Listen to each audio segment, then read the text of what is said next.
make sure I know how these get shut off, Mahan. Hello, everybody. Sorry to be a few minutes late.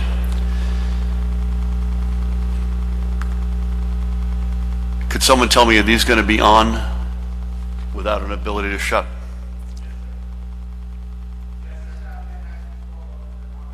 Okay.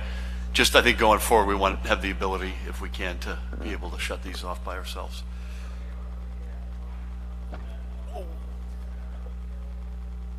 Say that one more time.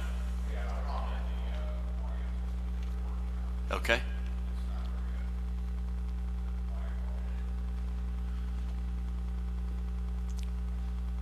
Should we wait or just go ahead? Does that mean go? Okay. Again, sorry to be a few minutes late. Good afternoon, everybody. As you can see, we've moved venues because we want to practice what we preach, and that is giving you all enough personal space, but also giving ourselves up here enough personal space. So I don't want anyone to think that I've had a falling out with Assistant Commissioner of Health, Chris Newworth. Chris is with us on stage right, and he's available for any questions that you may have. Honored to be joined. And by the way, Sheila Oliver, I want to give a big shout out to. She and I determined overnight that we're probably better to divide and conquer, and we have a lot of balls in the air, as you can imagine. So she sends her best wishes, and I want to give her a huge shout out in absentia. Up on the dais with me to my right, again, the woman who needs no introduction, our Health Commissioner, Judy Persicelli. To her right, our state's epidemiologist, Dr. Christina Tan. To my immediate left, the Hackensack Meridian Health CEO and dear friend, Bob Garrett. Bob, great to have you with us. And to his left, again, another man who needs no introduction, the Superintendent of the State Police, Colonel Pat Callahan. So to Judy, who herself is an Italian American and whose late husband, Tony, was an Italian American, I want to say to you and all the Italian Americans up and down the great state of New Jersey, happy St. Joseph's Day. This is a big day in the Italian American calendar every year, and I want to give a shout out to all of our Italian American brothers and sisters up and down the state. So several things. Oh, by the way, I'm sorry, I forgot. I skipped over an important player here today, and I apologize.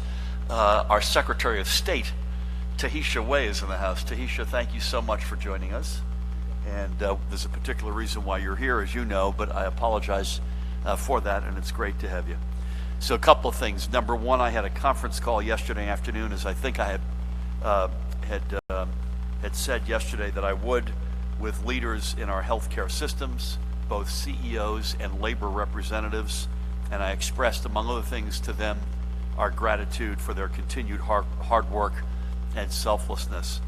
We know this crisis is putting an enormous strain on their resources, and we're all working together to make sure that our frontline health responders have what they need to not only save lives, but to keep safe themselves. So Bob, is one of the leaders of one of our biggest systems, I greatly appreciate your time to be here to give us today a much needed perspective. And we had a really good back and forth discussion. Topics that came up, consistent approach to things like training and equipment across all of our health systems. In fact, there's a working group that came out of the call yesterday to make sure there was that consistency. Access to equipment, daycare, which has become a big item, other sources of anxiety, and I don't know where we would be without our healthcare systems and without our healthcare workers right now.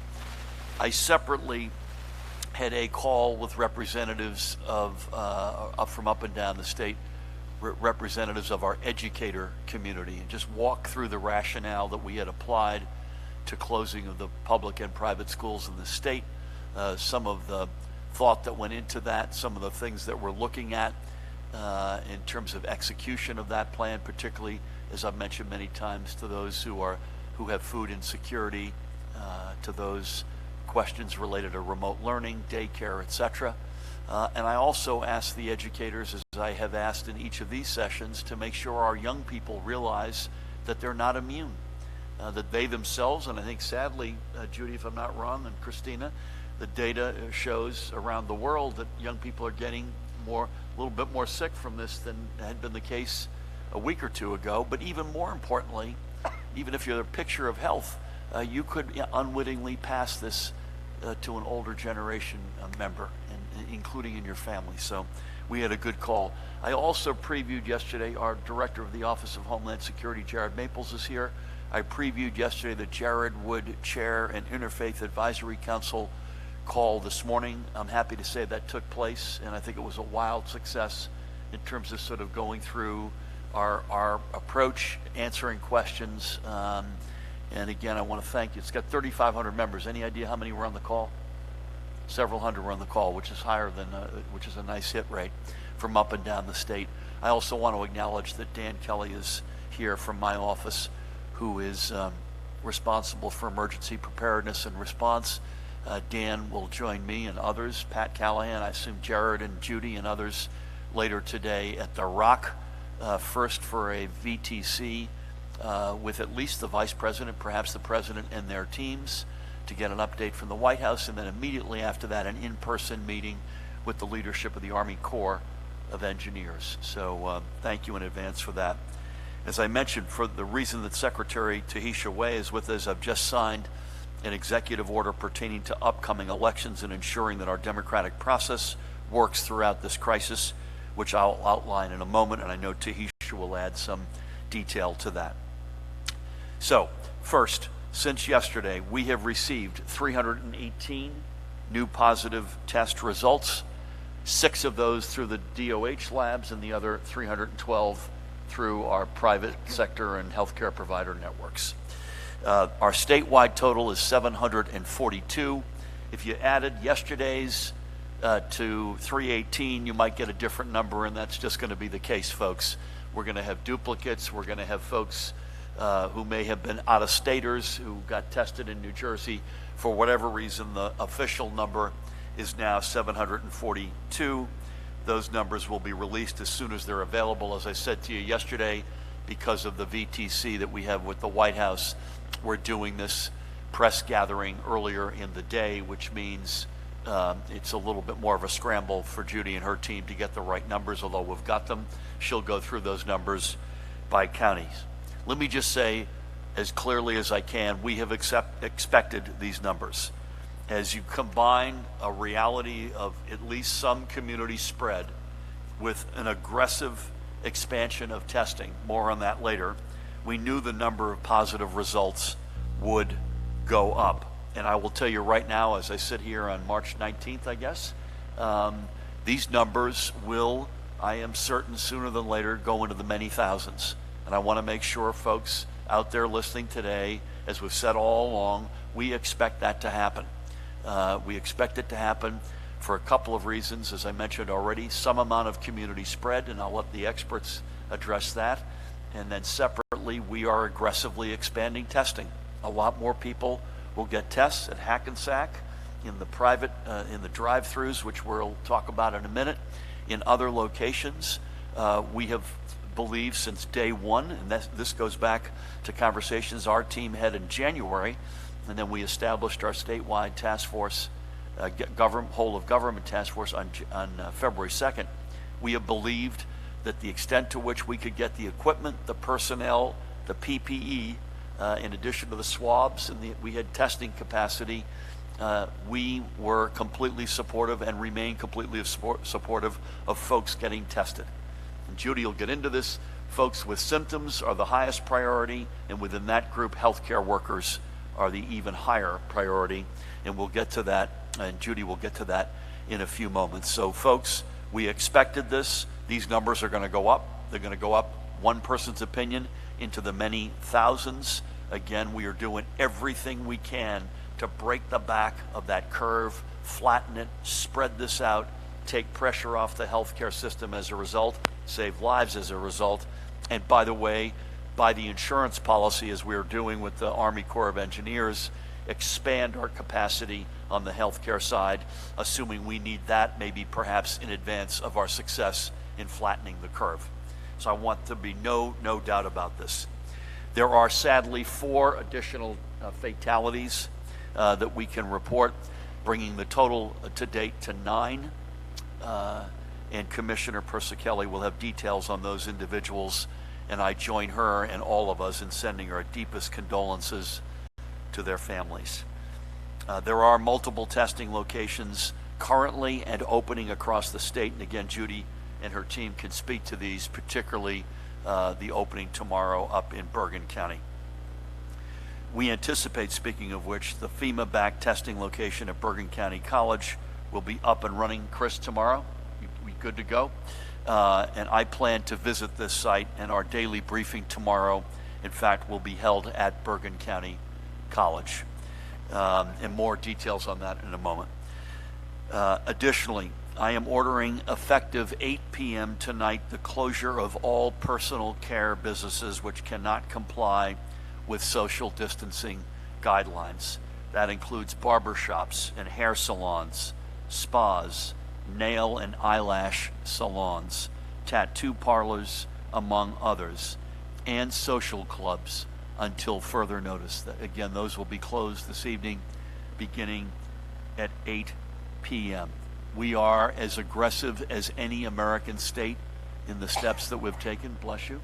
But we reserve the right, as I've just announced, to each and every day, if not each and every hour, to revisit the steps we've taken and to assess, at least at this point, whether or not we should take further steps. So watch that space. Now, as I mentioned, I've signed an executive order, unrelated to what I just said, although related in the bigger sense, an executive order regarding upcoming elections. Under this order, in addition to in-person submission of candidate petitions, the Secretary of State will allow candidate petitions to be submitted electronically. The Secretary of State's office will also be creating an online petition form through which voters may submit signatures for candidate petitions by the March 30th deadline. And again, Tahisha, tell me if I'm wrong, but the operative website is elections.nj.gov. That is correct. And you'll hear from Tahisha in a few moments. Let me be clear, the March 30 petition deadline remains intact, and this online platform will be shared with county and municipal clerks. No one, however, should be out gathering signatures physically. We want to see all signature collection moving to the online platforms that will be opened. Candidates with already completed petition forms should turn those in by March 30th. Those will count. And now they should be focusing completely and exclusively on collecting any remaining signatures online. As for the elections themselves, the March 21st special election in the Fire District of Old Bridge, the March 31st special elections in both Atlantic City and West Amwell Township, and all April 21st school elections, all of those elections I've just mentioned will be moved to Tuesday, May 12th, the same day as regularly scheduled nonpartisan municipal elections. Additionally, these elections specifically, will all be conducted through vote by mail only. Again, let me repeat this. The March 21st special election in the Fire District of Old Bridge, the March 31st special elections in both Atlantic City and West Amwell Township, and all of the April 21st school elections will be moved to Tuesday, May 12th, the same day as the regularly scheduled nonpartisan municipal elections, and all of the above will be conducted through vote by mail only. At this time, there are no changes being announced for our scheduled June 2nd primary elections, aside from the changes to the petition procedures I just announced. However, we will not hesitate to act if this emergency requires us to do so. Again, at this moment, no changes to the June 2nd elections. There is no greater right in a democracy than the right to vote. Over the years, people have quite literally given their lives for their right to vote. But given the current emergency, We want to make sure everyone is safe in voting. As I mentioned, I will ask Secretary Way in a few moments to speak to her office's efforts on this. As we know, as you likely know, the state Senate is in session today working on legislation aimed at aiding our emergency response. We intend to swiftly review these bills as we have and are doing as it relates to what's come to us from the Assembly as they come to us. I thank explicitly Senate President Steve Sweeney and Speaker Craig Coughlin and their members for their partnership and their efforts in this historic time in our state's and nation's history. One of these measures would give the governor the explicit authority through executive order to suspend the removal of individuals pursuant to foreclosures or eviction proceedings. So I will depart from my norm of not commenting on bills that have not yet come to my desk and say that I will be signing both this bill the moment it comes to my desk this afternoon and moments later an executive order pursuant to this law that will immediately suspend all removal of individuals as a result of evictions or foreclosures. And in doing so, New Jersey's residents and families will have protections as expansive as any state in the United States. No one, and I repeat, no one in New Jersey should fear being kicked out of their home in this emergency. These actions come on the heels of yesterday's announcements by the Federal Department of Housing and Urban Development that it is suspending all evictions and foreclosures on HUD-backed properties for 60 days, and by both Fannie Mae and Freddie Mac that they are suspending all foreclosures and evictions for at least 60 days for their mortgage holders. Along these same lines, I will reiterate my words from Tuesday and urge in the strongest possible terms banks and lenders to do what they can for their mortgage customers to make loan repayment much more flexible in the coming weeks and months. We simply cannot have families already anxious over their health, anxious about whether they're going to lose a roof over their heads. I and we are particularly cognizant of the very real economic anxiety being felt by workers in the hardest hit sectors, those who work by the hour or those who are working in the gig economy. Last night we received, Dan Kelly in particular, received word that the Small Business Administration had approved our application for small businesses to apply for federal disaster loans.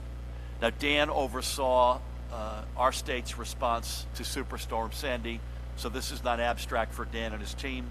They have lived this, so this caution comes from experience. This is certainly good news, but, and this is a but, I would urge all but the hardest hit businesses, those who are facing literally life and death decisions right now, to take a step back if at all possible. This is actually a lesson we learned in the wake of Superstorm Sandy when homeowners and small businesses were pushed to apply for disaster loans only to learn later that they could have been eligible for grants that were made available later on.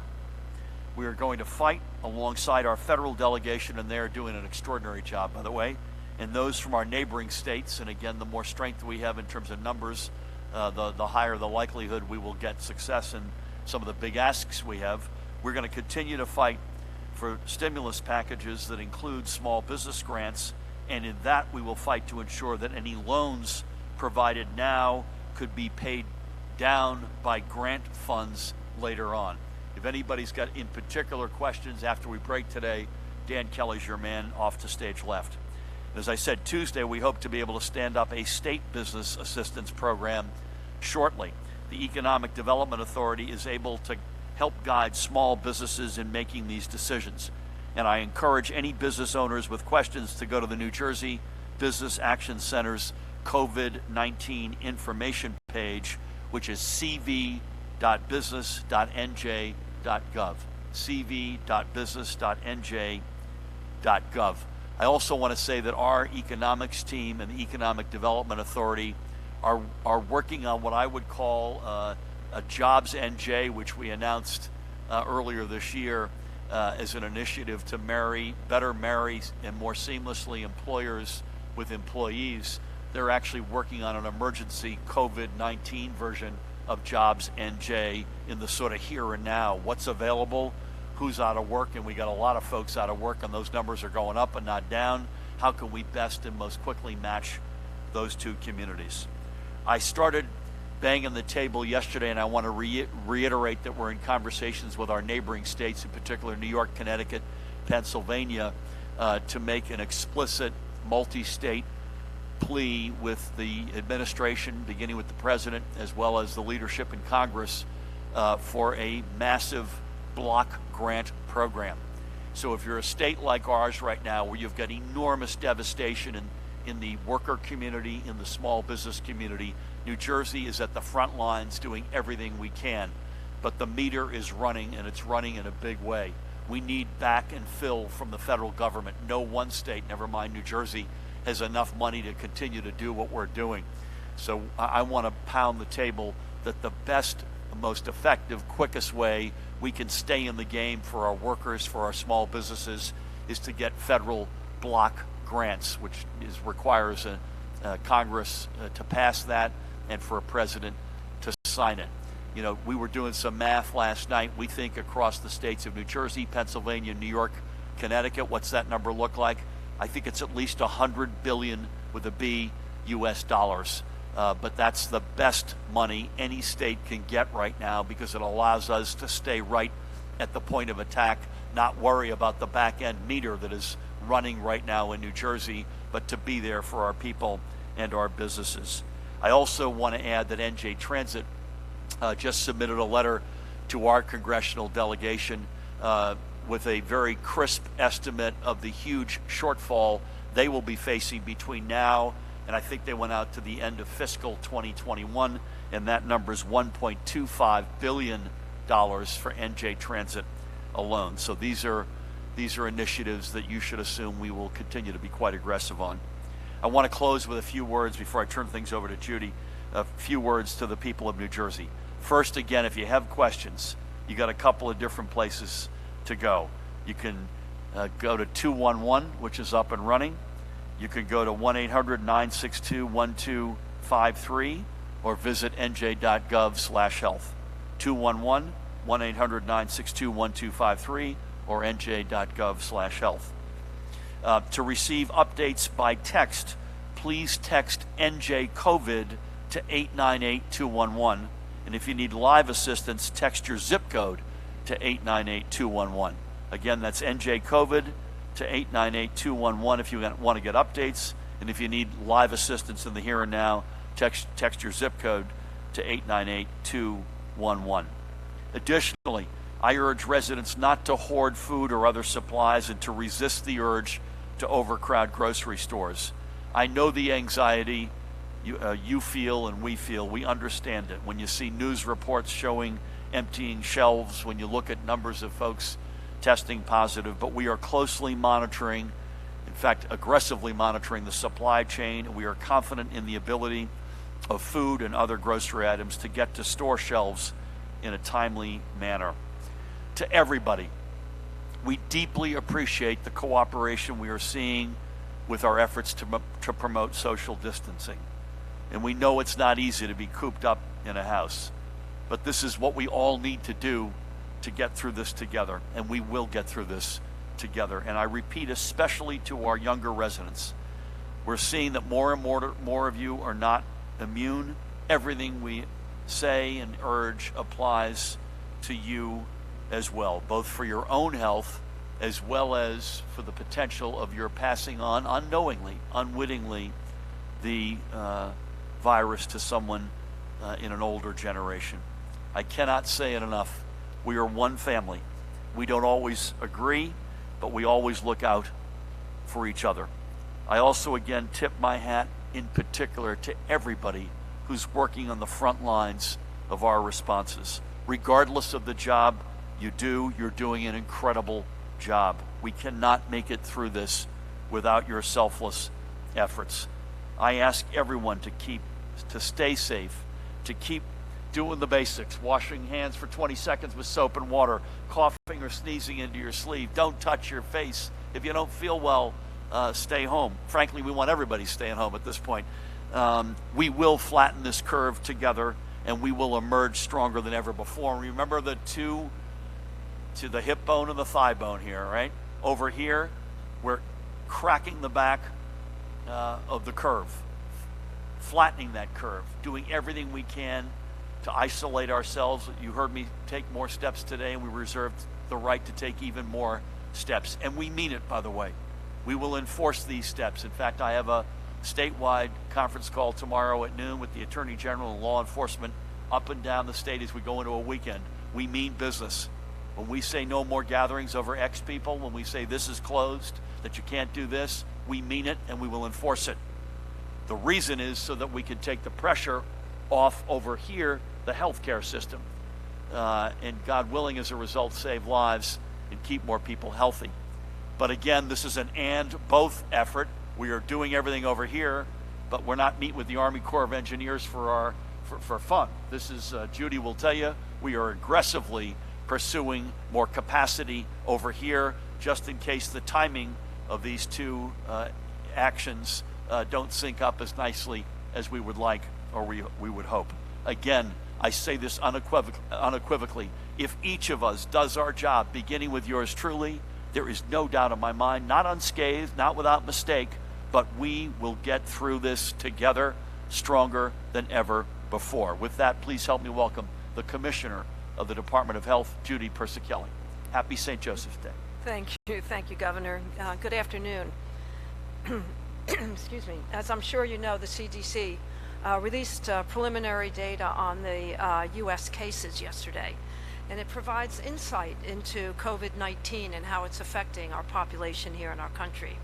It demonstrates that risk for serious disease and death of COVID-19 among people in the U.S. increases with age, not surprisingly.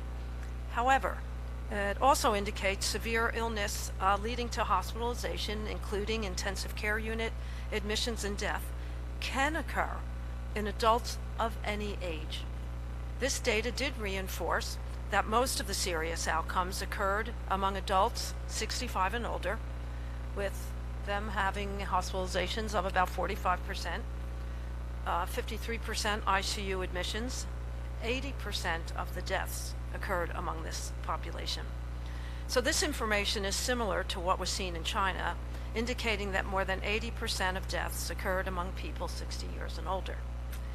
In contrast, individuals 19 and younger appear to have milder COVID-19 illness, with almost no hospitalizations or deaths. That's 19 years and younger. In New Jersey, we're still examining the data, and similar to the national trend, information on outcomes is somewhat limited at this time. The median age for our cases is a little bit younger. It's 52. Of the 139 cases for which we have outcome data, nearly half of them have been hospitalized. So although the median age of our cases is younger than those in the highest risk category, we are still very much focused on those individuals 60 years and older. I've spoken repeatedly about our concern for individuals who reside in long-term care facilities, especially our nursing homes. On March 6th, I held a conference call with more than 400 facilities to discuss about the COVID-19 preparedness for this vulnerable population. Last week, we sent guidance requiring them to restrict all visitors and also screen all staff as they enter the facility, and all medical staff professionals, including physicians, physical therapists, hospice workers. They were to be screened and are being screened for respiratory virus symptoms, contact with COVID-19 cases, and travel to any of the impacted countries or where community-based spread is occurring. We've also sent information to them on how to handle positive COVID-19 cases in long-term care settings. The department has identified positive cases of COVID-19 in 6 nursing home assisted living facilities. Last night, I ordered curtailing admissions, all admissions to those facilities. In addition, we're requiring them to use infection preventionists to assess their infection control practices, and they must conduct thorough cleaning not only daily, but frequently during the day. We check the screening of all of their employees and every visitor that comes into, every vendor, I should say, that is dropping off or coming past the front doors of their facilities. We understand that these vulnerable individuals require protection. We also understand that the healthcare workers in these facilities are under a significant amount of strain right now due to the presence of COVID-19 amongst them. We're working to make sure that the symptomatic residents get tested, isolated, quarantined within the facilities, cohorted, you'll hear all of those words, and that every individual long-term care facility is taking the precautions necessary. On another note, I want you to know that tomorrow the testing site at Bergen County Community College will open. Individuals experiencing respiratory illness symptoms such as cough, fever, shortness of breath are eligible for testing. If the individuals don't have respiratory illness, they will not be tested tomorrow. So individuals should also bring proof of New Jersey residency with them. This site has the capacity to collect 2,500 specimens a week. As the governor shared, today we're reporting 4 new deaths in the state for a total of 9 deaths. Monmouth County female in her 70s, and Ocean County male in his 70s, an Essex County male in his 60s, and a Bergen County male in his 30s. Today we're also announcing 318 new cases for a total of 742 cases in New Jersey. In the total of 9 deaths, we have confirmed that 3 appear to be associated with a long-term care facility. The 318 new cases are Bergen, 80, Burlington, 4, Camden, 6, Cape May, 1, Essex, 17, Gloucester, 1, Hudson, 20, Hunterdon, 2, Mercer, 5, Middlesex, 20, Monmouth, 13, Morris, 7, Ocean, 25, Passaic, 18, Somerset, 4, Sussex, 2, Union, 7, and Warren, 2. We are still gathering detail on 84 of the cases as to their county of origin. Our age ranges are confirmed as young as 3 to as high as 95 years of age. We do expect cases to continue to rise for some time, and we expect them to rise exponentially as we improve our testing. The social distancing measures we've been asking you to follow are critical to flatten the curve of COVID-19 cases. By flattening the curve, we're decompressing the peak of the outbreak and spreading the cases over time to conserve healthcare resources. The goal is to slow the spread of the virus so that fewer people need to seek treatment at any given time. The same number of people may get infected, but it will be over a longer period of time. We cannot emphasize enough how important it is to follow social distancing steps and practice good health habits. Stay home when you're sick. Wash hands frequently with soap and water for 20 seconds. Avoid contact with people who are sick. Cover coughs and sneezes. Avoid touching your eyes, your nose, and your mouth. And clean and disinfect frequently touched objects and surfaces.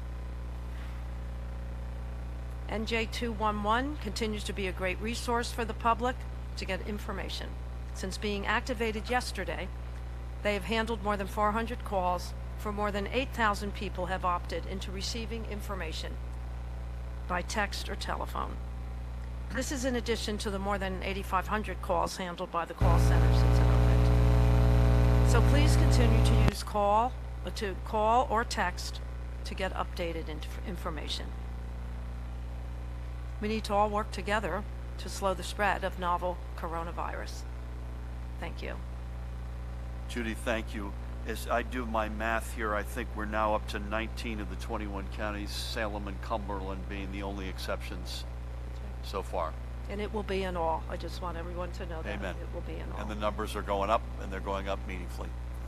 And a big reason is we're going to be testing a lot more people. So, any more color, Chris or Judy, on the Bergen drive up? What the actual address is? Do you have to call ahead of time? Make an appointment? Do you need a doctor's permission slip? Any more color on that, if you could? Certainly, Governor. The operations will be from 8 to 4 at Bergen County Community College. There will be no pre-registration required, and individuals are expected to come with identification to prove their residency. And do they need to prove their symptoms? To the extent possible. I mean, when they arrive, they will be screened for symptoms of fever, shortness of breath, or cough, and individuals who are otherwise asymptomatic will be turned away. Okay. And I think we determined, I don't want to speak for you, we determined that was easier to deal with than making someone get a permission slip from a healthcare provider. Our technical folks will make an assessment on the spot. That's correct. If individuals have a physician's order, please bring that. If you do not, you can still receive a specimen collection. Okay, assuming you've got symptoms. Assuming you are symptomatic, correct. Got it. So this is not, I want to repeat this is not for the worried well. And we're giving, again, Judy again and Chris and Christina, if I get this wrong, we're giving priority explicitly for healthcare workers. For the two FEMA sites, the prioritization has been set up so that all specimens are prioritized for immediate transmittal to the laboratory for testing. And we would expect Bergen County College is going to open at 8 a.m. tomorrow morning. We would hope and expect, and Pat Callahan can comment on this at some point further if need be. Again, I want to give FEMA Region 2 a shout out because they've helped us set this up. They're also helping us set up another site at the PNC Bank Arts Center in Holmdel, New Jersey, down in my county of Monmouth. So thank you for that. We can take any more questions in a bit. Thank you, Judy. Again, happy St. Joseph's. It's an honor to have somebody who's at the front line in a different respect with us today. Would love to ask a dear friend and leading healthcare light in our state, the CEO of Hackensack Meridian Health, Bob Garrett, to say a few words. Bob, great to have you. Thank you, Governor. Thanks for having me today. And I want to start by really commending the Governor for his leadership and the actions that you have taken, particularly on the mitigation strategies that really will make a difference for our healthcare system. And I want everybody to know the Governor has been checking in with myself and my colleagues around the state on a regular basis, which really gives us great comfort. He understands some of the activities going on the front lines, and also gives me an opportunity to share his best wishes with our frontline caregivers. So thank you for that, those reach outs. And I also want to commend the Commissioner for her efforts. The communication, the collaboration, the responsiveness have been amazing, and I could not think of a better person to be our Health Commissioner at this very, very difficult time. So thank you, Judy. I've been a healthcare leader for 35 years, although the last few weeks have felt like 35 years in themselves. But I have to say that I've never seen anything like this. This pandemic is by far the most disruptive force that I've ever seen in our healthcare system. We are literally engaged in a global war with the COVID-19 coronavirus. Healthcare workers, as the Governor said before, are on the front line of everything that's happening. They're truly our heroes here in New Jersey. We must understand that we're in this for the long haul.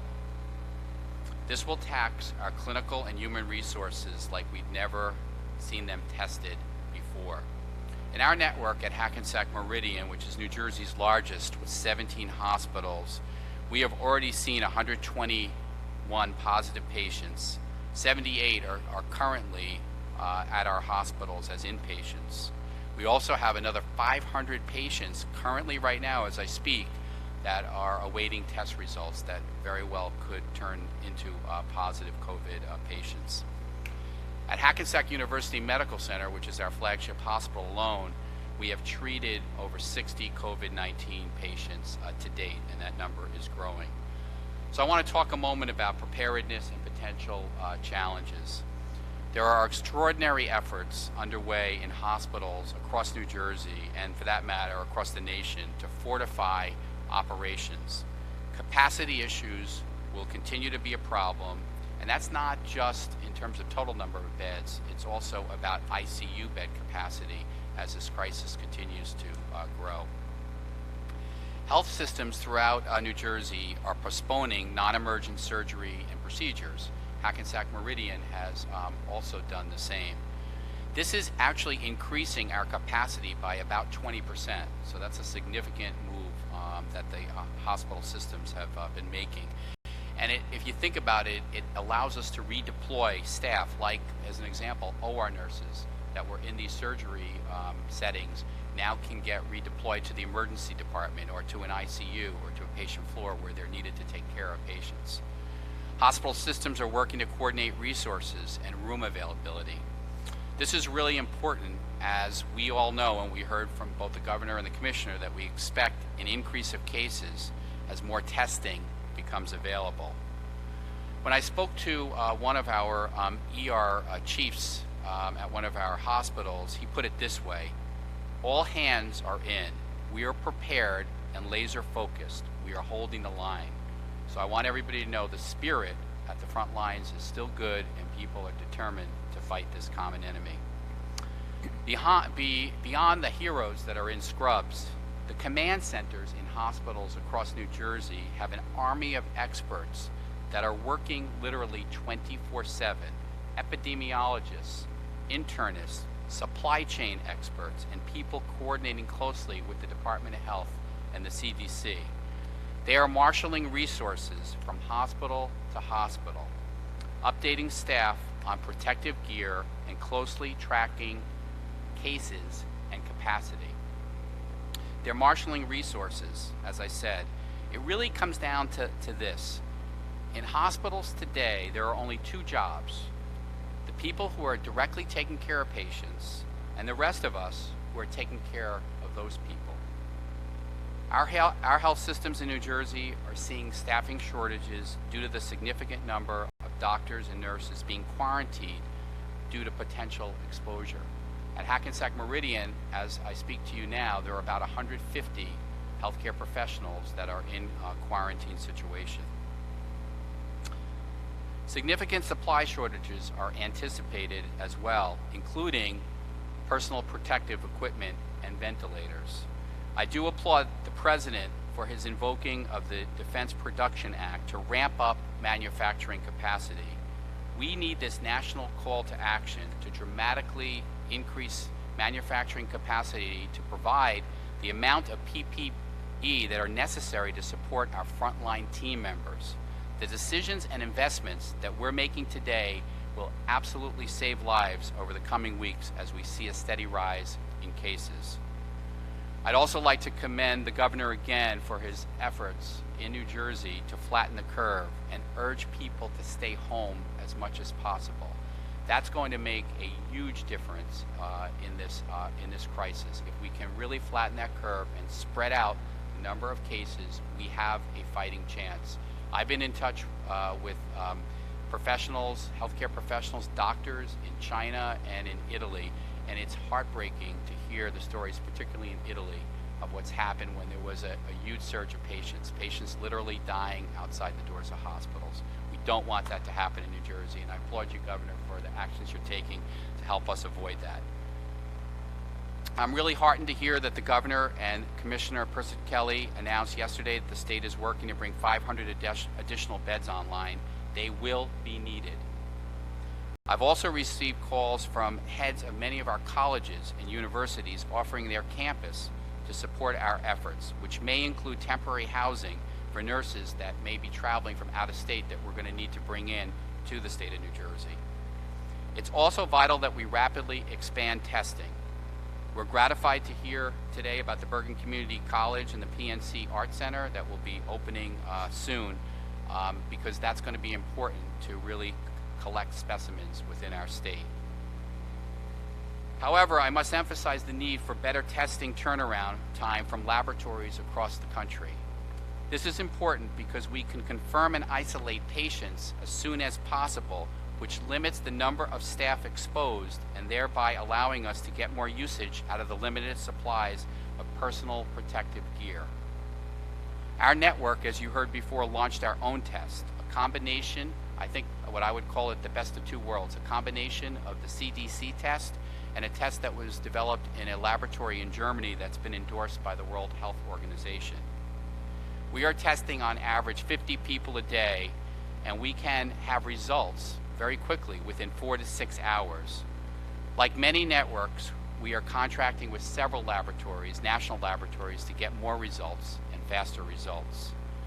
So in conclusion, with all of our challenges, I could not be more proud of our hospitals and our healthcare workers throughout the state of New Jersey.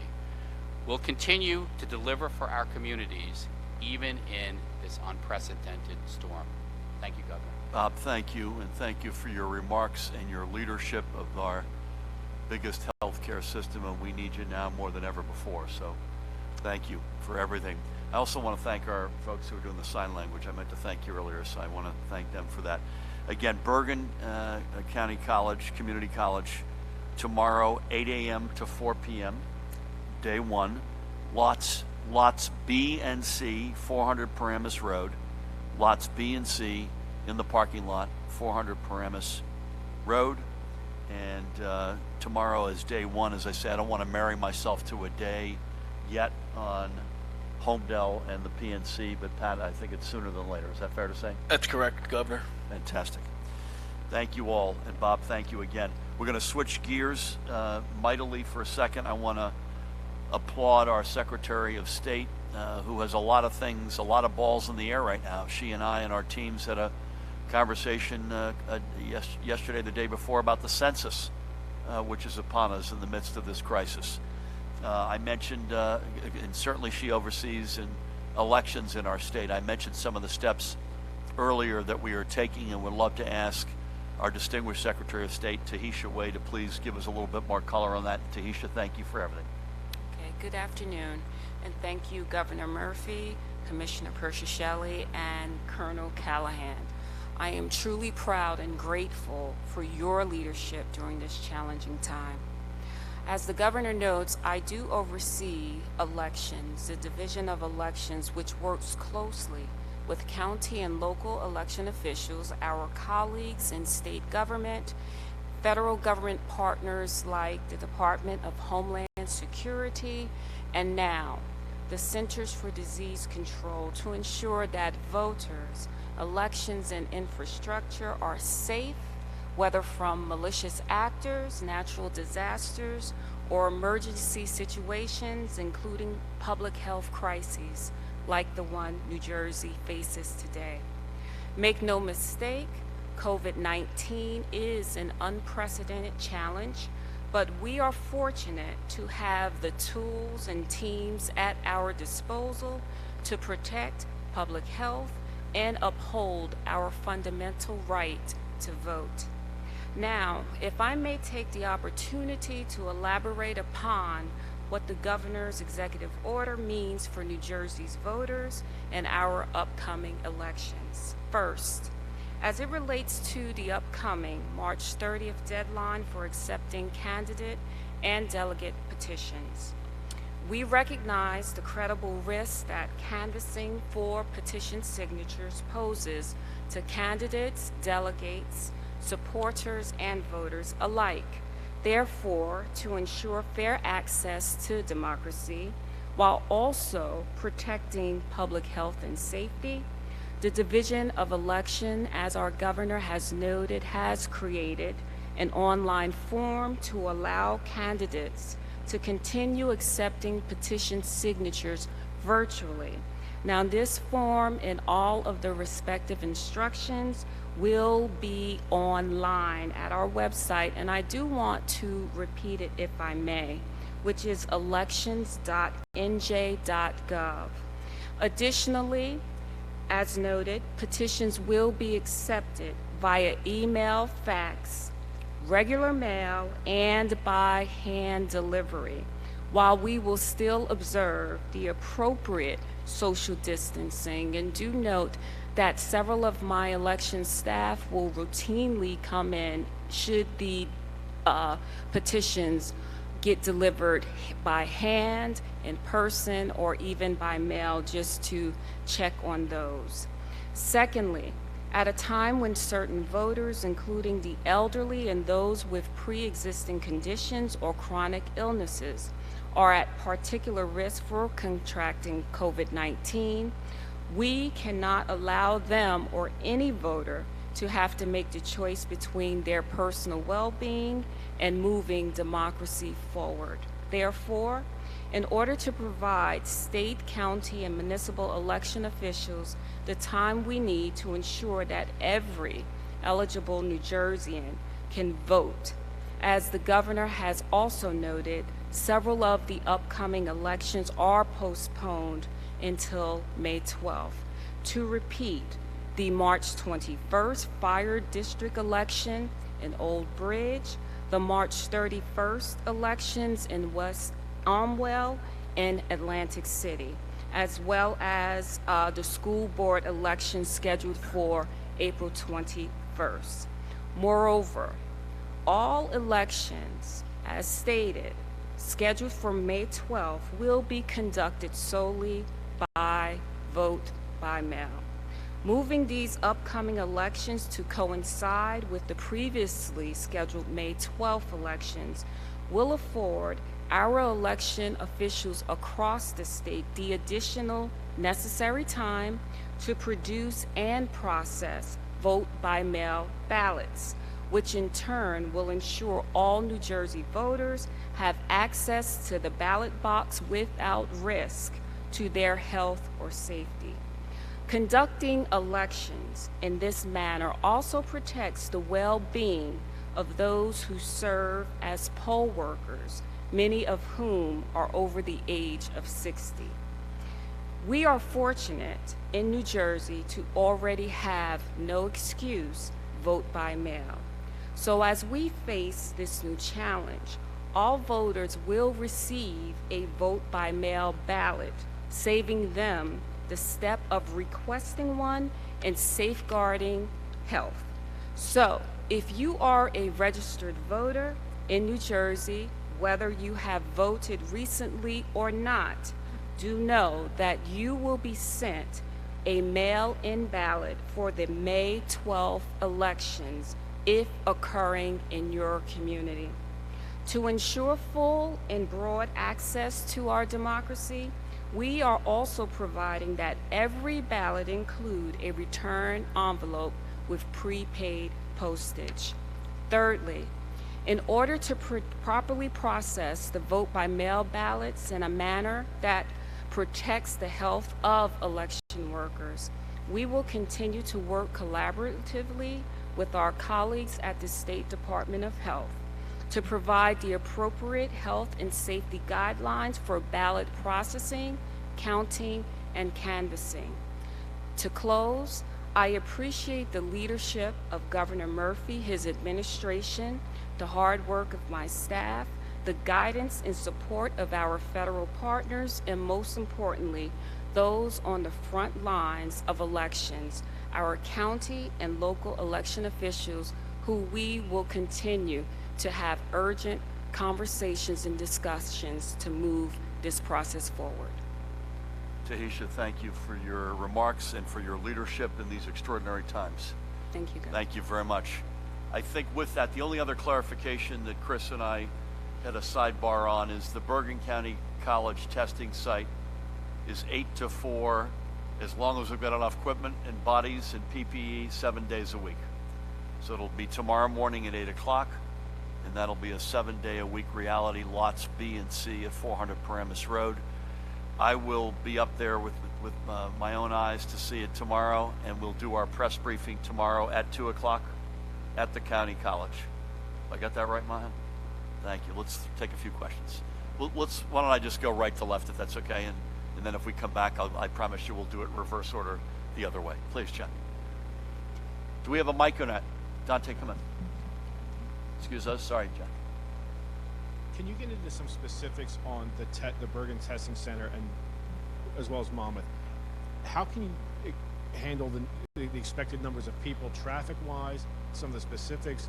If people are going to go there who are feeling symptoms to go, how can you screen them with that? And also on today's numbers, can you speak a bit more to the fatalities, were there underlying medical conditions? We're asking about particularly people who are younger, and also the long-term care facility deaths. And we also now have reports of a county corrections officer testing positive, and also in Lakewood, 40 cases there. Can you speak to isolated, incarcerated, and closed communities and testing right now? Okay, let me start with the testing site question, and Judy, you could come back and fill on the cases. Pat and Chris, could you take this together in terms of how this is actually going to work, how it's going to flow? And again, I want to give our friends at FEMA a big shout out because they've been very supportive and helpful. I think and you stressed it earlier, Governor, I think the fact that the people have to be symptomatic, the worried well should not be coming to Bergen County tomorrow morning. It also speaks to the limited number of testing kits. We need to be testing people that are symptomatic, that are displaying those and that we think have it. I'll use the word waste. To waste a testing kit on somebody who's just worried is not going to benefit us, nor is it going to help us with traffic. It is a concern. We do have the DOT, I think, gave us 1,000 traffic cones. We have the National Guard and state police personnel will be on location in order to mitigate that to the extent we can. I think we will have a good sense by tomorrow morning. I do envision some long lines, but we are going to be working through that process, especially because it's the first time, to my knowledge, that we've ever done this in the history of New Jersey. So, John? I want to get Chris to jump in here. I would ask you to please give us a little patience in the sense that we're doing something we've never done before. Chris, could you add to Pat's, and also who's actually going to be taking the specimens at the car window? So as the Colonel had mentioned, this is unprecedented, and so we've been working with FEMA, state OEM, and so forth to put together an operational plan that we expect will allow for, the timely and efficient specimen collection of those that arrive. We do expect there to be long lines. We do expect there to be some hiccups along the way, recognizing this is the first operation. We are going to be assessing as we go and adjusting accordingly so that as we continue down this path, the operation becomes even more efficient and timely. We are, strongly encouraging folks that they need to be symptomatic. They need to come with identification so that we don't end up having individuals who are asymptomatic causing additional delays for those that do need the testing. The specimen collections will be completed by healthcare workers, part of my team. We have worked out with FEMA that the specimen collections will be transmitted twice a day to the lab, and individuals can expect the specimens to be processed and results to be transmitted to individuals within 2 to 5 days following the collection. Thank you. Well, there's some confusion. You said 2,400 tests. Is that 2,400 people, or can 2,400 tests handle how many people who show up to give specimens? So FEMA has provided for each site, Bergen and Monmouth, 2,500 tests for each site that are expected to be replenished weekly. We recognize that 2,500 specimens would not be collected on any individual day in an 8-hour period. But again, we will ensure that those that arrive that need testing up to the limit of either the hours of the day or 2,500 are collected. And then each week that cash will be replenished and we'll be able to continue operations 7 days a week. May I also say, make an obvious point, folks, there's pent-up demand.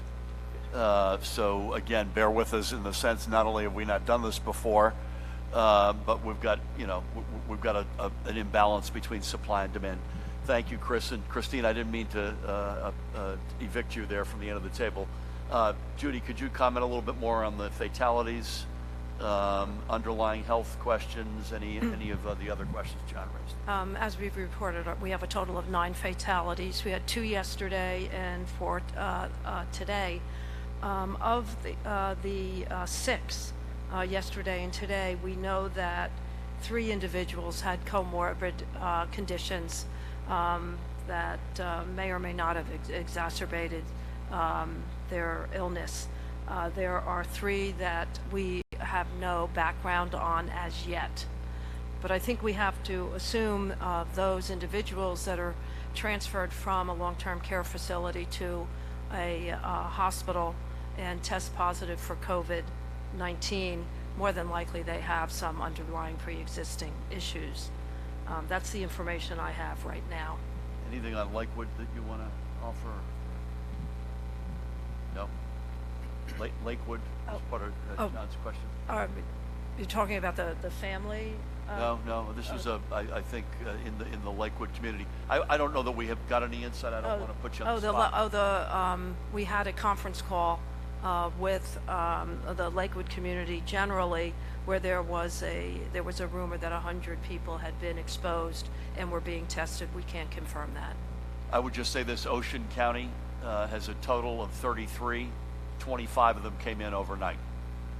I think it's fair to say we have no insight as to whether those are Lakewood or not, but that's just a fact to make sure you know. 33 in total, 25 of them were overnight. Nikita. So you've decided now on the pre-primary elections. Do you have any sort of timeline for when you'll decide on the June elections? And then also, will the state be helping the county officials with costs associated with reprinting ballots or with running elections entirely through mail-in votes?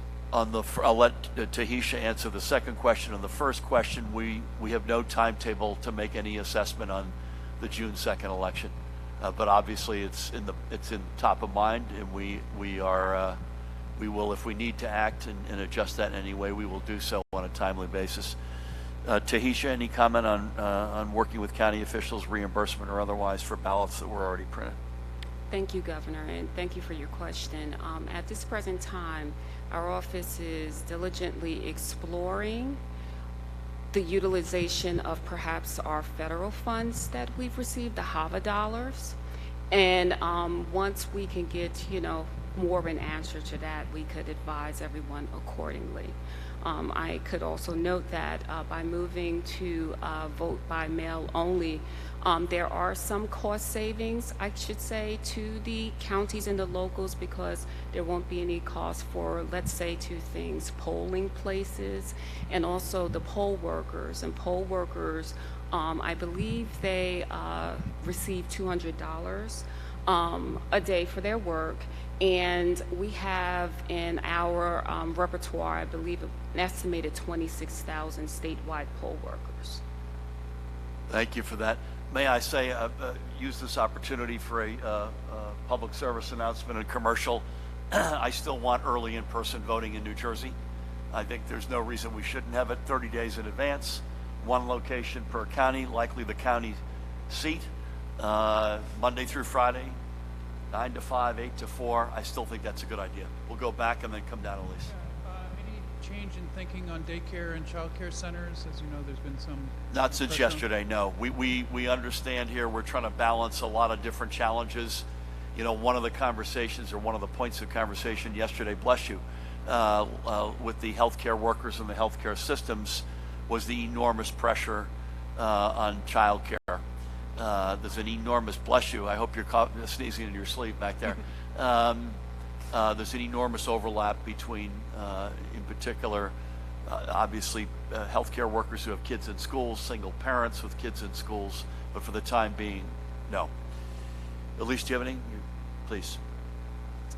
The nursing homes, I believe you said that there's evidence of coronavirus in 6 of them. Does that involve employees or patients or both? And if it involves any patients, are they among the fatalities? Did you hear that? Yeah, didn't. It's this microphone, which is terrific, helps us with our live stream, but it doesn't do a thing for us up here. I'm sorry, Elise, I didn't hear it. And Am I correct that 6 nursing homes or long-term care facilities have been affected?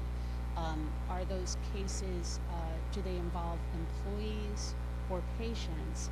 And if they involve patients, were any of them among the fatalities? Well, they definitely only involve employees to the fact that the employees are taking care of the patients. It's the patients who have tested positive for COVID-19. Those patients are being isolated. The employees are using the appropriate PPE, the appropriate precautions.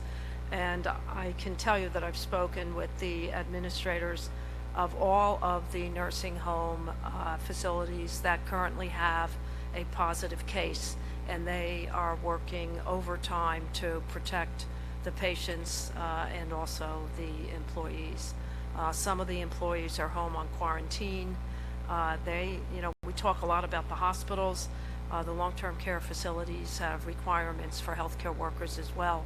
And when they get exposed and they're home on quarantine, the pressure is even more acute because there's such fewer pool of individuals to pull from.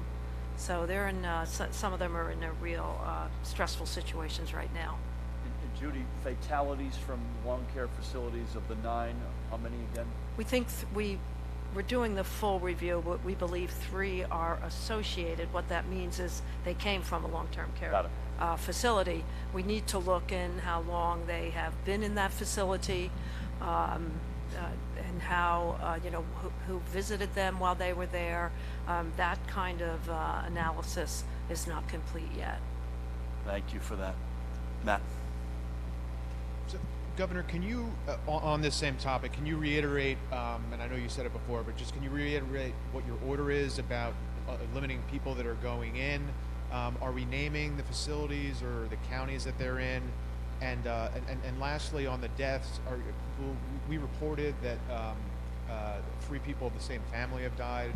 Is that something that you're willing to discuss, or I understand privacy concerns? Yep. But weigh in. So on the last point, the answer is we are prepared to discuss it, because I actually put a post out while we're in this meeting, I think, in this presser, that there were 3 members of a family, and God rest their souls. And it's the same family that was written about today in the New York Times. In terms of mandating, I mandated a series of things through executive order as it relates to non-essential services, barbershops, nail salons, tattoo parlors, etc. I think it's Judy who's put the word out in terms of restrictions on visitations to long-term care facilities. Do you mind reiterating what that mandate was? We put that out, I believe it was last Friday, that no visitors can enter a long-term care facility. The only exception is end-of-life situations. And all vendors that are even dropping something off cannot go past the front door. If they have to go past the front door, they will be checked for symptoms, and their temperature will also be tested. And all employees, because we have found, based on the Washington State experience, that employees of long-term care facilities work at several facilities, and all employees at this point also need to be checked at the door, screened for symptoms and temperature check. Thank you for that. Please. With regard to the situation, I know you said you didn't have specific information about. We had heard 40 people had tested positive in Lakewood, but in a greater sense for the whole state, Governor, you have repeatedly asked people to please get with the program here and let's do social distancing and no crowds. I know they broke up 2 weddings in Lakewood. I'm sure it's happened in other parts of the state as well. Perhaps you and the Colonel could comment on, pardon my language, but let's cut the crap here. People really have to follow Couldn't this. have said it better myself. And if not, will police departments and the state police be brought in to make sure that people get this message? Because it seems like it's the crucial point in this crucial message here. I'm glad you asked it. I'll give you my perspective, and Pat, I'd like you to come in behind me if you don't mind. First of all, let me just reiterate a comment, something we've said at every one of our pressers, and I don't know why this one should be the exception. we have a lot more insight into the Department of Health testing and the demographics and the realities and underlying health conditions than we do into the private sector. And as we had predicted all along, when the numbers of testing exploded, when the number of positives therefore explodes, it's overwhelmingly outside of the Department of Health. I think of the 318 today, 312 of them, of the positives, are outside the Department of Health. So that's something not really to your question, but that's something I want to repeat. Second gap we have, there's an enormous amount flying around on social media that is not tied down, not all of it in fairness, but there's a fair amount tied down that is not tied down to the actual facts. We had one situation, without getting into the details earlier, where there was a lot of social media about a fatality. I happen to know the case. I went to a source, and they actually said the person is alive and stable. So the noise relative to the facts, I think Judy, Pat, all of us would agree. Bob, you live this every day. There's a gap. Thirdly, to the genesis of your question, yes, it is time to cut the crap, and I like the way you put it. And it's part of the reason why I've got a call with Pat and the Attorney General with law enforcement up and down the state tomorrow at noon, particularly going into a weekend. We simply cannot have this. My team told me I was too kind the other day when someone asked me, what about a funeral that's more than 50 people?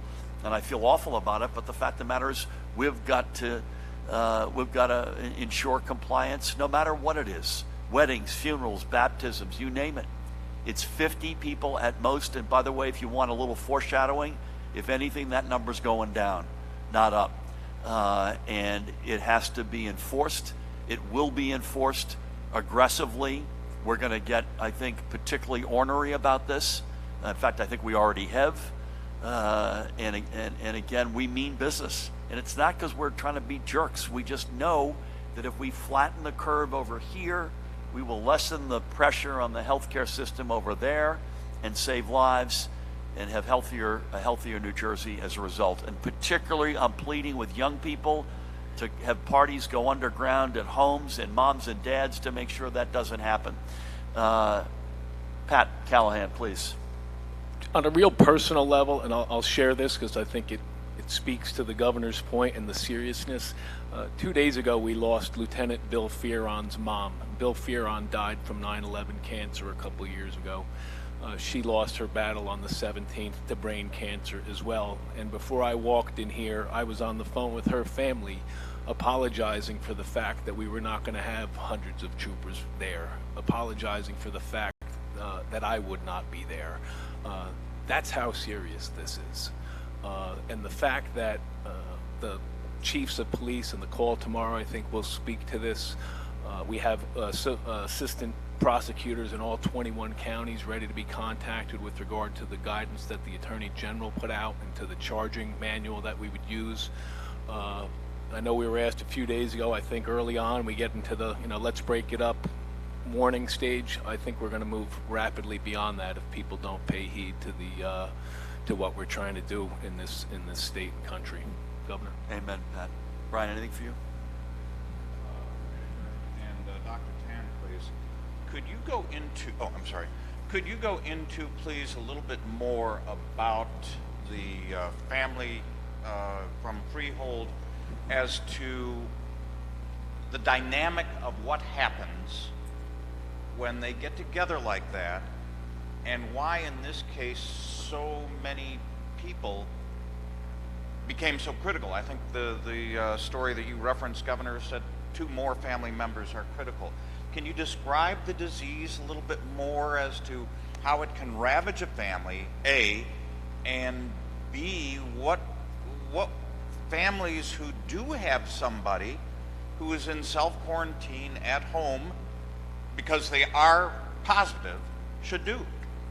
I assume we're going to be careful as to specifics of a given family, Brian. You'll appreciate that. But as a general matter, Christina or Judy, any reaction to Brian's very good question? Yeah, thanks for that question. Unfortunately, we can't speak to the specifics about any particular family cluster, but the important thing to take away from this is that we recognize that sometimes there are different factors that are going on right now. There's the matter of more intense exposures because of the close family contacts, but then we also have to consider for the risk of developing serious complications, death, illness, that's related to the host factor, to the individual who might become ill with the virus that causes COVID-19. So there are, two different aspects here. One is probably the intensity of the interactions in a family that might promote close contact, prolonged close contact, and the second, as far as how ultimately they manifest their illness, it's related to individual person factors. Again, underlying illness, who knows, again, we can't speak to those specifics. Is it possible, by the way, I ask as a non-expert, is it possible we have different levels of strains as part of this broad virus? According to a CDC information a little bit earlier this week, while there might be some information circulating right now about different strains, there is the preliminary information on the molecular differences among novel coronavirus still isn't exactly well defined, so we can't really comment on that at this point. Got it. Thank you. As a positive patient, self-quarantining at home. The first thing is I want to encourage everyone to go either on the Department of Health website or the CDC website, and there is specific guidance for individuals who have a family member who is on quarantine or isolation at home. And it identifies what the definition of close contact is. It identifies that the patient should be in their own room if possible, or if they're sharing a room, that there should be distance between the inhabitants of the room. It talks about patients that perhaps are symptomatic with mild or moderate symptoms who are allowed to be home, should not be mixing with anyone else in the home. Food should be delivered carefully. It even suggests that food is left outside the closed door to be picked up by the person that is in isolation, and that you do that for the prescribed period of time. If they're in isolation for 14 days, you should be doing that for 14 days. There's also the indication that you should double bag any waste. There should be, if possible, the ability to have a bathroom designated for the person who is in isolation. Again, these are for symptomatic, positive individuals who do not need to be hospitalized. It does suggest that you can do the laundry according to the disinfectants that you're currently using to do your laundry. That would be fine. But to be careful in touching and disposing of trash, and even collecting your laundry carefully to be able to launder the clothing or bed linens. Thank you, Judy. Mike. Thanks, Governor. Commissioner, can you just, I know you talked about this a couple of times, but the 3 people from the nursing homes who died, they were residents of the nursing homes, and then where are those nursing homes located, which counties? And do you know what percentage or what number of the new cases today were people from facilities like those? Okay, I don't know the second part. The first part, the nursing homes that we've identified were Essex and Hudson. At least that's the county. The specific nursing homes is not in front of me, but we obviously, through the local health officers, are working with the nursing homes. I just happened this morning to call 6 nursing homes where there are pending results, or we know that there's a positive result of someone that's in the hospital. The 3 deaths, again, Essex and Hudson. What was that? What was your other question? Were they patients? Oh yeah, they're all coming from their residence is the nursing home, and that's how we know, traced it into the hospital and back. The deaths are from Hudson and Essex. Yes.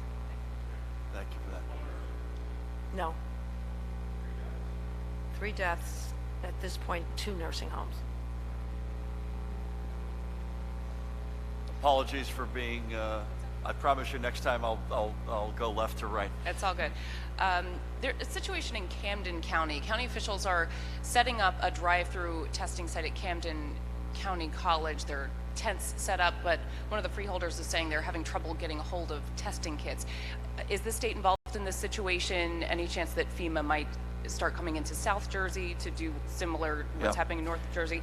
Also, Commissioner, you had mentioned yesterday about Underwood Memorial Hospital reopening. Any timetable on when that might happen? Let me just give you a general comment on both, and Judy will give you the right answer. I had conversations personally, actually, with folks in Camden County yesterday. Our hope is to have, as we've said all along, to have multiple drive-through testing sites up and down the state. Whether or not FEMA will be involved with more than the 2 we're doing, I can't predict that.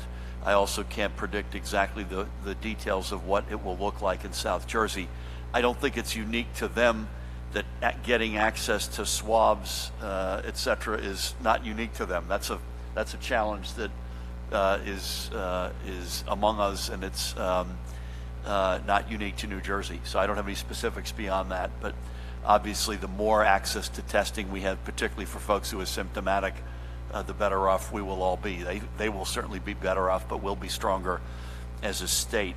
I think I had overstated how long it would take to get that hospital back up on its feet, and I'll give Judy and Pat the opportunity to correct the record from my comment later yesterday, please. Okay, first of all, I acknowledge John D'Angelo, who's the CEO of Inspira. He keeps texting me every time I say Underwood that they've spent a lot of money to get it changed to Inspira. So I want you to know it's Inspira Hospital in Woodbury. Known to many as Underwood. That's right. We have a meeting this afternoon starting to lay out the particulars of how you reopen a hospital. It's not an easy task.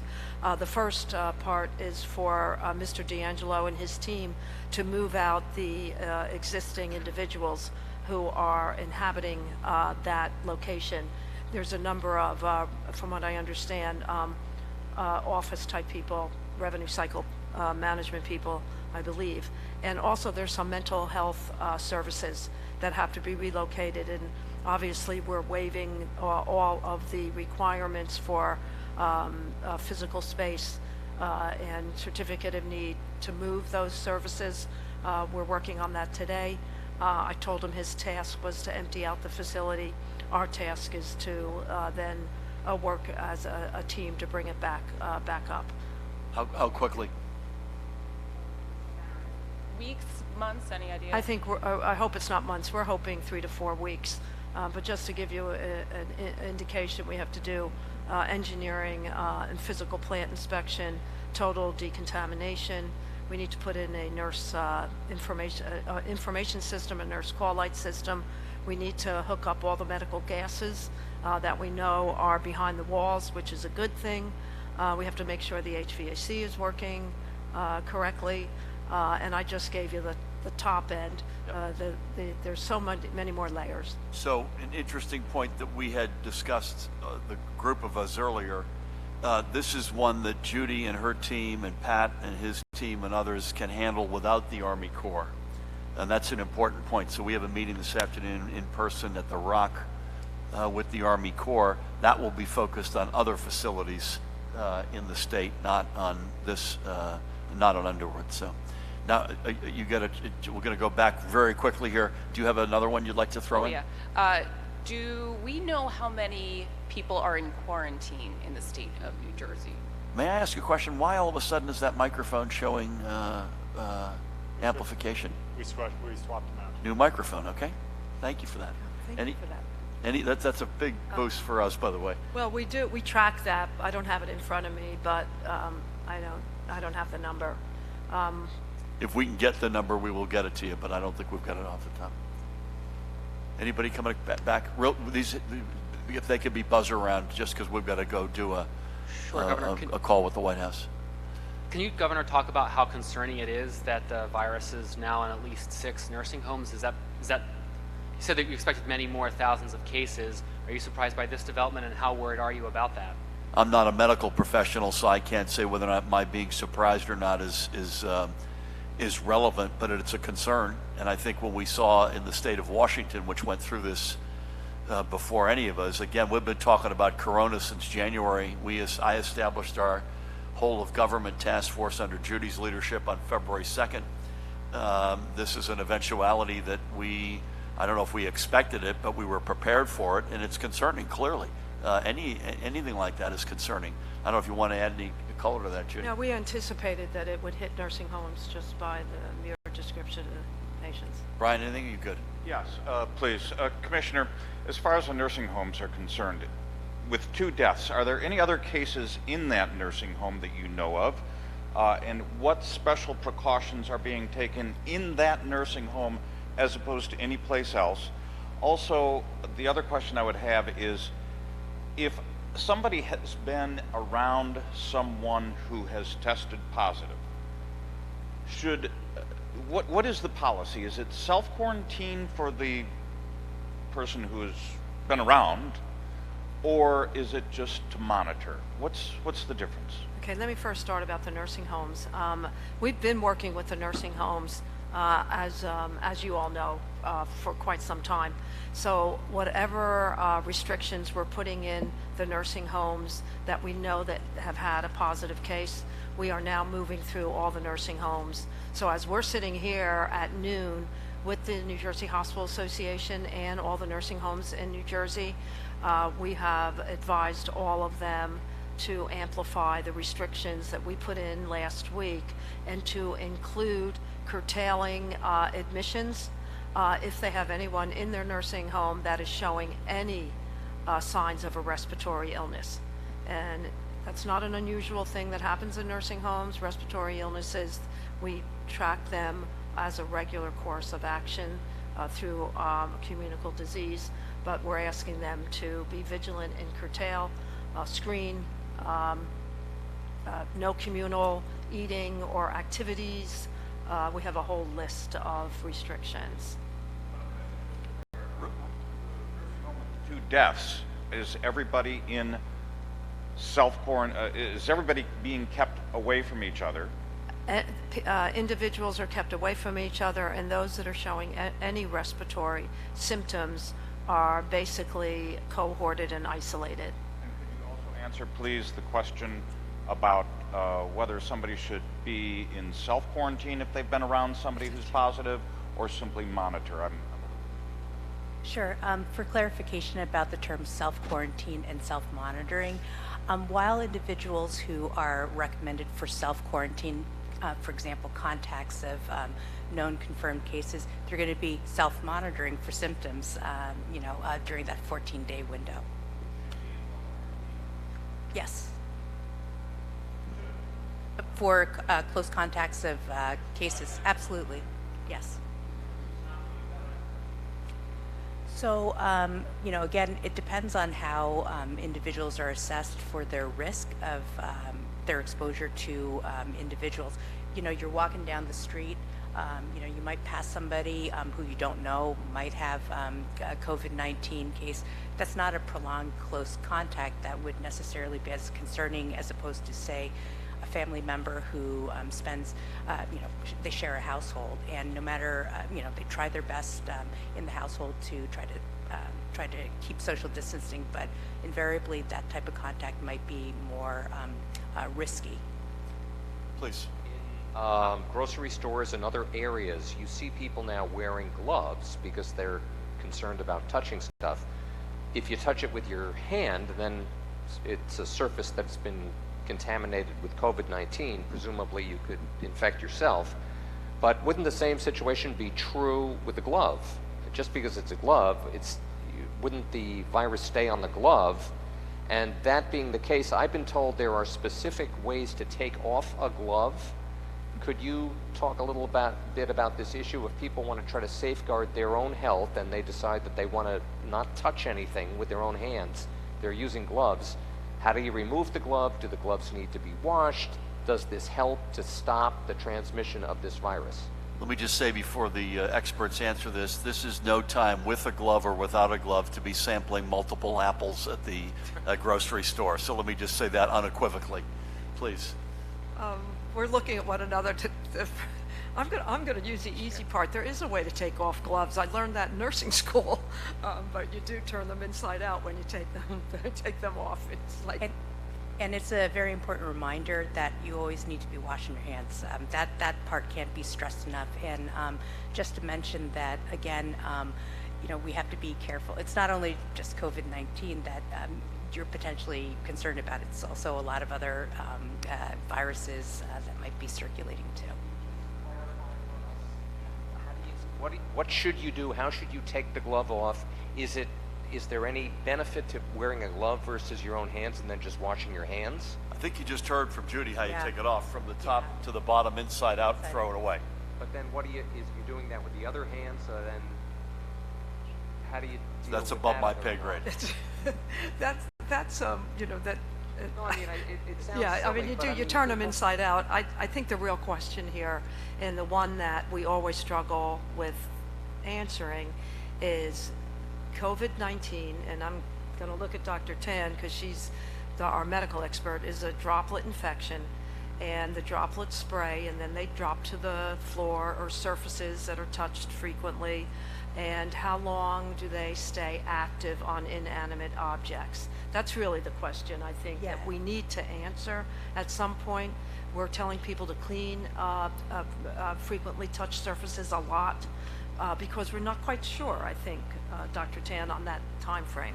So what we do know right now about COVID-19, the SARS-CoV-2, which is the virus that causes illness, COVID-19 illness, is that it can remain viable on surfaces for hours to days, but it's not known right now how that translates to whether that's a good way of transmitting the virus to other to individuals and for getting ill. But that said, washing your hands, if you don't have access to a hand washing station, use the alcohol rubs. Anybody from stage right? Matt, anything? You good? Elise? Makita? John? 24 or 2,500 tests. Does that mean 2,500 people being tested? Yes. And Governor, you said if anything on the gatherings of 50 or more, if anything, that number is going to go down, not up. Does that mean you're considering dropping that number to 25 or less? No. Any other prevention members like more restrictions on traveling and bans around? We're looking at everything. The extent to which we get enforcement helps us get more comfortable with, we're measuring both inputs and outputs here. And so we're looking, I wouldn't marry myself to a specific step or a specific number, but we are constantly reconsidering. And let me repeat, I said this about an hour and a half ago. Again, just for folks if they missed it, through executive order, I'm ordering effective at 8 p.m. tonight the closure of all personal care businesses which cannot comply with social distancing guidelines. That includes barbershops, hair salons, spas, nail and eyelash salons, tattoo parlors, among others, and social clubs until further notice. Please. Yeah, just asking about schools. Any developments today? I know Newark had the food situation yesterday. Was that better today? I don't know, actually. Pat? Actually, it was. I know what I was told afterwards is the reverse 911 system was utilized, and that got an additional 2,000 meals out. So that's just an example of another messaging strategy that helped us deliver an additional 2,000 meals. And I know there was an issue in Lakewood that the Department of Education team was down there this morning. That was one of those kinks, I'll use that word, on a first day of handing out both supplies and food. And from my understanding, that went dramatically better today.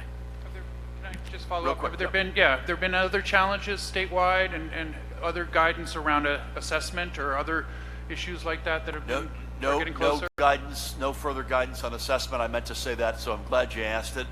No, we're all trying to get used to a new way of life here, and that includes our educators, parents, kids, administrative staff, educational support professionals. It's part of the reason I had the call yesterday with leaders of our educator community, but we'll have more on that when we have it. Just to repeat, first of all, thank you all for all you're doing, because it's essential that the word gets out. Again, we're going to get through this. We won't be unscathed. We've already seen that, but we will get through this stronger than ever before. But we all have to do our part. And social distancing, good hygiene are at the top of the list. I want to thank my colleagues, Judy, to you and your team, Christina and Chris. Thank you for everything you're doing. Bob Garrett, a real treat to have you here. Thank you for everything you're doing day in and day out. Tahisha, thanks for not just being here, but overseeing our elections and for the decisions you've made. And Pat, for everything you do. Deep appreciation. Again, tomorrow we will be with you, Mahan, at 2 o'clock. I'll make an appearance at the testing site. Before then, we'll be together at Bergen Community College at 2 o'clock. Again, I'd ask everyone to bear with us tomorrow morning as we go live. A, we've never done it before, and B, there's pent-up demand. So let's hope we get this as smoothly as executed as possible. Thank you all. We'll see you in a bit. Thank you, Governor.